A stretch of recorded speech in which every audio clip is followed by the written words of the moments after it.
Commissioner,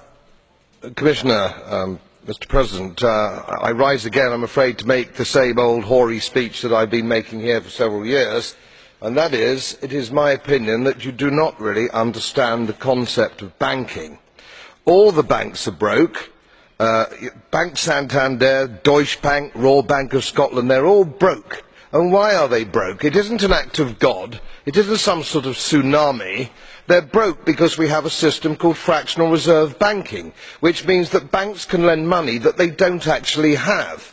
It's a criminal scandal, and it's been going on for too long. To add to that problem, you have moral hazard, a very significant moral hazard from the political sphere.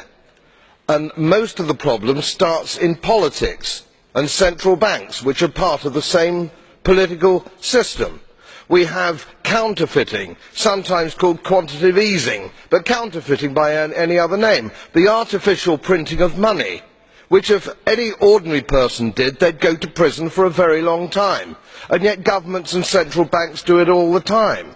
Central banks repress the amount of interest that rates are, so we don't have the real cost of money, and yet we blame the real retail banks for manipulating LIBOR.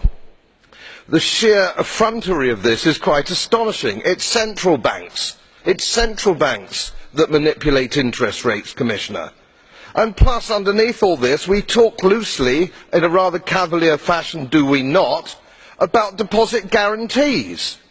So when banks go broke through their own incompetence and chicanery, the taxpayer picks up the tab. It's theft from the taxpayer. And until we start sending bankers, and I include central bankers and politicians, to prison for this outrage, it will continue.